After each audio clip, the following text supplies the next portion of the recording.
tal, queridos amigos? Bienvenidos al canal. Les habla Estela Guerra Garnica. Estamos celebrando el llegar a 2000 suscriptores. Hoy es una proeza. Vamos a ver si es cierto que hay gente que no le gusta la poesía y que no quiere ni siquiera escuchar hablar de ella. Antes de entrar al tema, quiero agradecerles muchísimo las suscripciones y su apoyo, porque durante el tiempo que dejé de hacer videos ustedes no dejaron de comunicarse conmigo. Pues muchas gracias. Ojalá que en este caso también pongan ahí un like y un comentario, porque esto ayuda a que los videos se conozcan por más personas. El tema de hoy surge por el comentario de alguien que escribe en uno de los videos: entonces, ¿habremos personas que de plano estamos negadas para la poesía?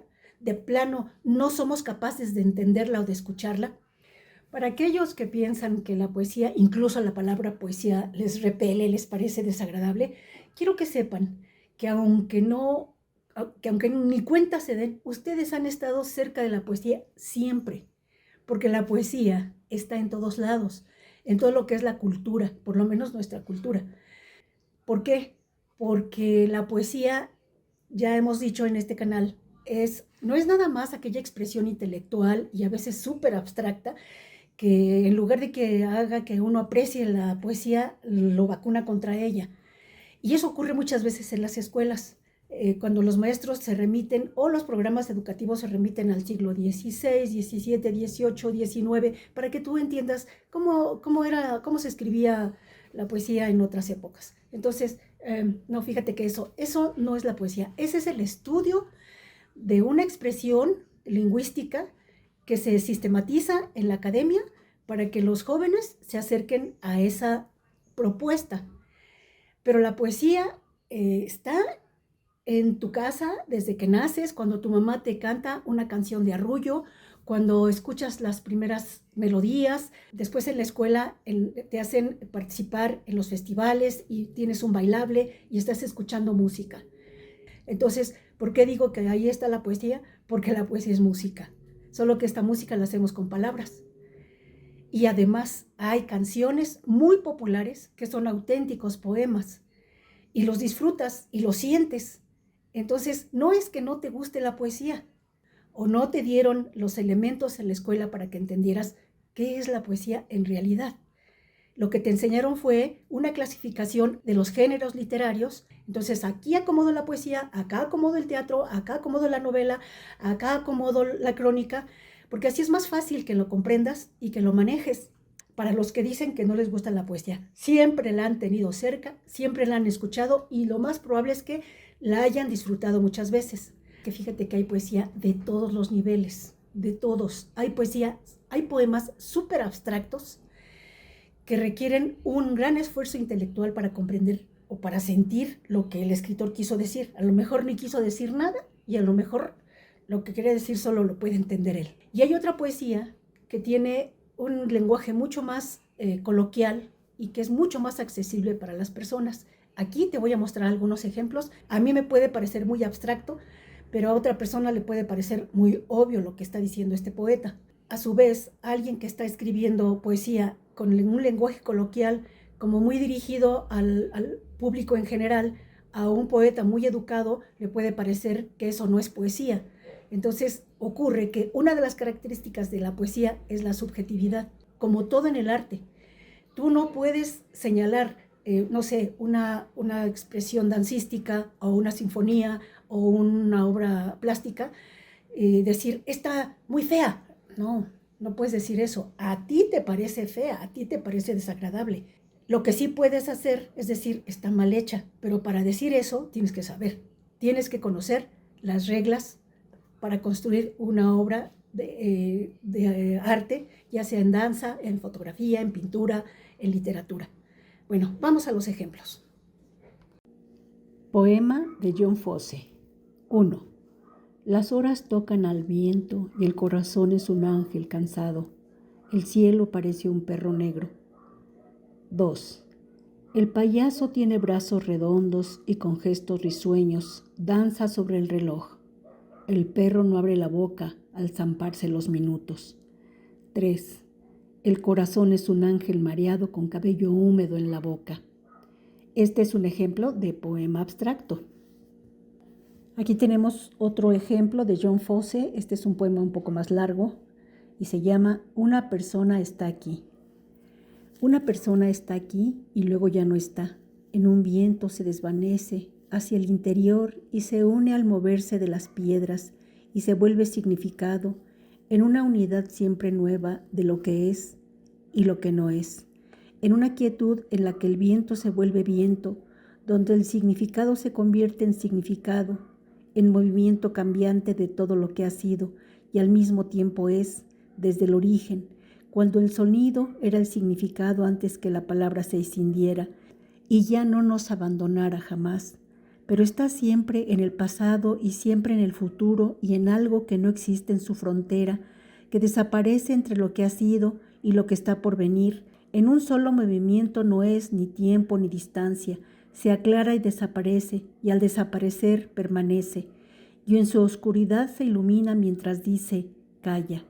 No tiene lugar, es todos los lugares, está cerca, está lejos, y el cuerpo y el alma se encuentran en algún sitio que es tan pequeño como grande, como todo lo que es y como nada, donde toda sabiduría y nada se sabe, en el íntimo ser indivisible, en que todo es sí mismo y todo lo demás en la división indivisible, en la frontera ilimitada en la que al desaparecer como una clara presencia súbita, desaparece y avanza por el día, donde el árbol es árbol y donde la piedra es piedra y el viento viento y donde las palabras son una unidad incomprensible y todo lo que ha sido y todo lo que desaparece y así es como queda, como una palabra de consuelo.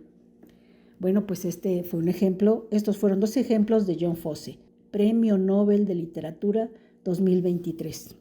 Poemas que para mi gusto son bastante abstractos, pero hermosos, no me lo van a negar. Vamos ahora con un poema de Luis Cernuda.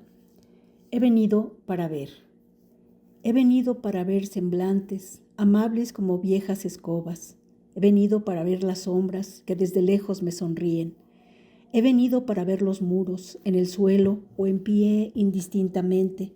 He venido para ver las cosas soñolientas por aquí. He venido para ver los mares dormidos en cestillo italiano. He venido para ver las puertas, el trabajo, los tejados, las virtudes de color amarillo ya caduco. He venido para ver la muerte y su graciosa red de cazar mariposas. He venido para esperarte con los brazos un tanto en el aire. He venido no sé por qué, un día abrí los ojos, he venido. Por ello quiero saludar sin insistencia a tantas cosas más que amables, los amigos de color celeste, los días de color variable, la libertad del color de mis ojos, los niñitos de seda tan clara, los entierros aburridos como piedras, la seguridad, ese insecto que anida en los volantes de la luz. Adiós, dulces amantes invisibles. Siento no haber dormido en vuestros brazos. Vine por esos besos solamente. Guardad los labios por si vuelvo. Bello poema, ¿no? De Luis Cernuda, poeta español.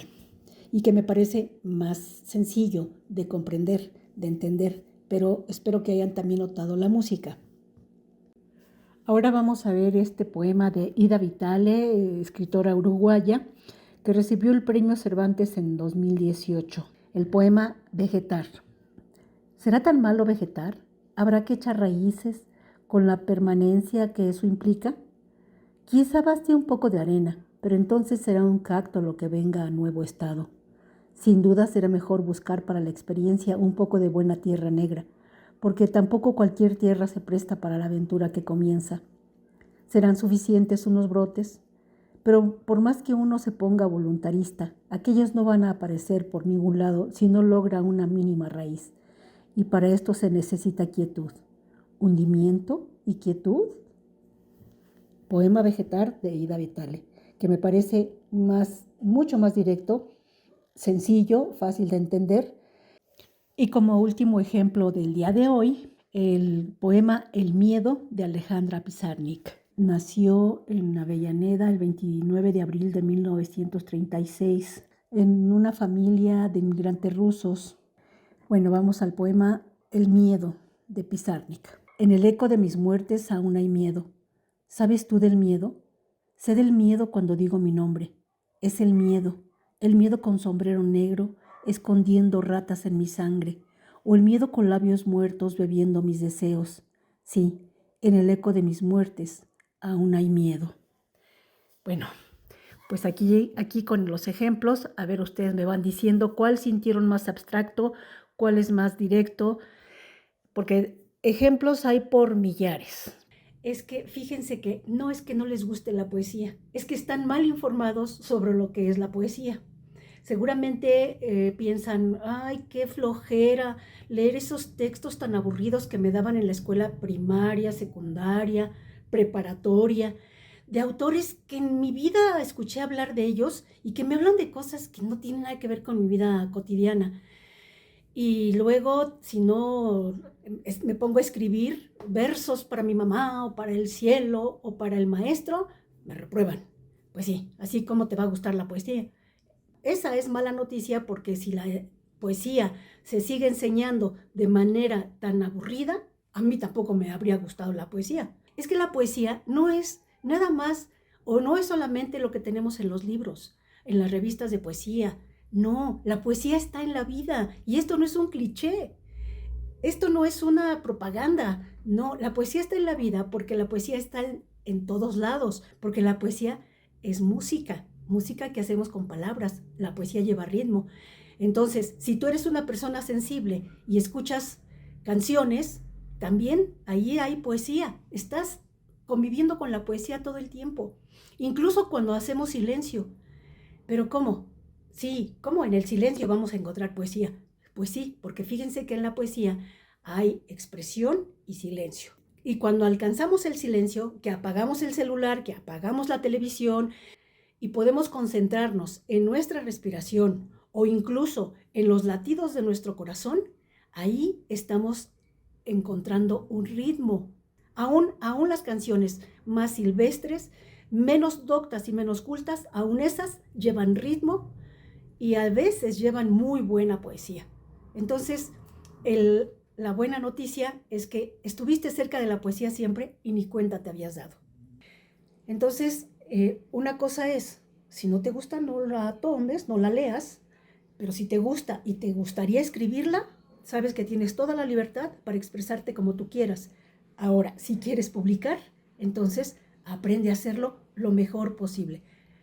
Desarrolla todas tus capacidades, no para que te cuelgues medallas en tu egoteca, sino para que tú disfrutes lo que es esta expresión del ser humano que llamamos poesía. Bueno, pues muchísimas gracias por haber estado en este video y por haber llegado hasta este punto. Háganme comentarios, por favor. Me encantaría que siguieran subiendo los suscriptores porque sé que así puede llegar a más personas esta información. Bueno, que estén muy bien, cuídense, abrazos y mucha poesía. Bye.